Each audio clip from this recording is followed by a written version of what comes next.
Israel dragged America into this war. That's about the dumbest thing a person can say. Here's what Trump said in 1980 after Ayatollah Khomeini took over Iran and held 52 Americans hostage. What should it be? Well, it should really be a country that gets the respect of other countries. Is respect the most important thing in your opinion? Well, respect can lead to other things. When you get the respect of the other countries, then the other countries tend to do a little bit as you do, and you can create the right attitudes. The Iranian situation is a case in point.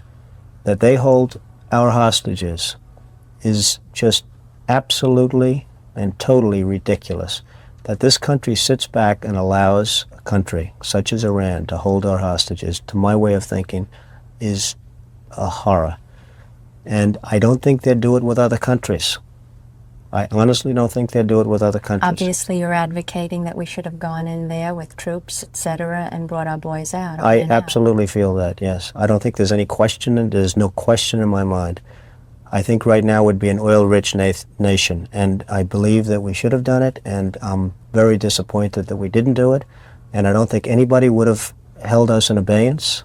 I don't think anybody would have been angry with us, and we had every right to do it at the time. I think we've lost the opportunity. Donald, would you have wanted to be one of those men to have gone to Iran, and taken those fellows out? No, I wouldn't have wanted to be, but I would have done it.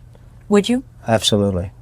If I were the age, if I were in the military. There were a lot of those fellas who went for that aborted coup, who were 34 years old and older. They were your age. That's right. If you were called upon, would you? I know it's easy to say, yes, of course I would go. But if the phone rang right now and someone from the Selective Service had said, Donald, we're taking every young man 34 years of age, we're sending him to war, would you go to war? No, I don't see a war. You see, the war this is not a Vietnam situation, fortunately.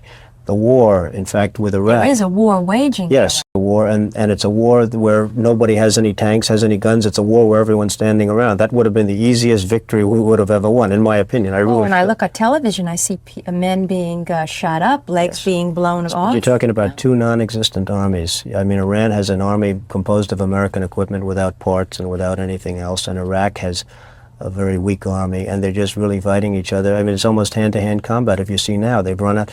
It's a sad situation, Rona, but it's a situation which ultimately is going to get much worse. That little sparkle of war, that little sparkle is going to lead, in my opinion, to a much, much greater conflict, and I think that's very unfortunate. And I think a lot of it has to do with this country and the fact that this country is not more involved in terms of setting policy in that area. Do you think perhaps that the oil industry is responsible for this, as the late Shah once implied? Well, I wouldn't want to criticize the oil industry because I wouldn't know enough about it, but I can tell you that I think this country is responsible for that war by its own weaknesses. I don't think you'd have this war if they, again using the other word, if we were respected, properly respected as a country and as a people and as a nation. I don't think that you would have the war going on right now between Iran and Iraq. I don't think that Iran would have our hostages for 10 minutes.